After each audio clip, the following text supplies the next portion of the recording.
Ready start. माननीय अध्यक्ष महोदय, यह सर्वविदित है कि एक अंतर्राष्ट्रीय गिरोह बड़े पैमाने पर सारे विश्व में फैला हुआ है। विराम। राष्ट्रीय पैमाने पर इसकी जड़ें शहर शहर में और देश के कोने कोने में फैली हुई हैं। विराम।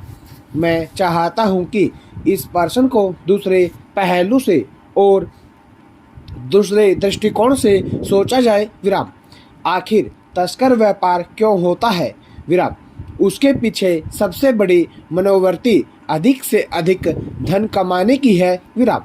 हमारे देश में अभी तक इस बात की पूरी चेष्टा नहीं की गई है कि हम परिश्रम करके कमाएं, पसीना बहाकर जीविकोपार्जन करें। विराम। अभी तक हमने मेहनतकश लोगों को, परिश्रमी लोगों को, कमाकर खाने वाले लोगों को उतना सम्मान नहीं दिया है जिसके कि वे पूर्ण अधिकारी हैं। विराम। यही वजह है कि हमारे देश में ऐसे लोगों की बहुतायत है जो केवल हेराफेरी से, तस्करी से, चोरी से, डाकेजनी से और गलत काम करके धन पैदा कर रहे हैं। विराम। हमारे देश में ऐसी स्थिति पैदा नहीं हुई है कि ऐसे लोगों की भर्त्सना कर सके, ऐसे लोगों को सम्मान न दें और ऐसे लोगों को सिंहासन न दें। विराम। हमारे देश में धन की पूजा होती है, पैसे की पूजा होती है। विराम। इसलिए जो भी इधर उधर से, हेराफेरी से, चोरी से अथवा तस्करी से धन इकट्ठा करके अमीर हो जाता है, उसको हमारे समाज में सम्मान भी मिलता है। विराम।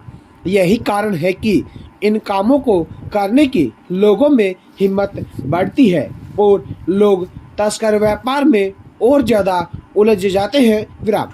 इस तस्कर व्यापार के पीछे जो मुख्य मनोवृत्ति है वह अधिक से अधिक धन पैदा करके समाज में अपनी प्रतिष्ठा बढ़ाने की है। विराम।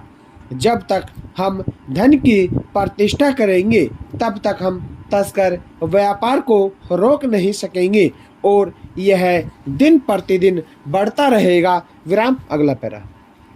तस्कर व्यापार के पीछे जो दूसरी महत्वपूर्ण मनोवृत्ति है वह है हमारे देश में विदेशी वस्तुओं का बढ़ता हुआ प्रयोग। विराम।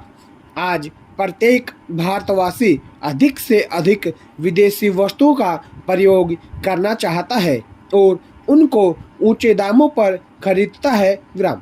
इससे भी तस्करी को बढ़ावा मिलता है। विराम।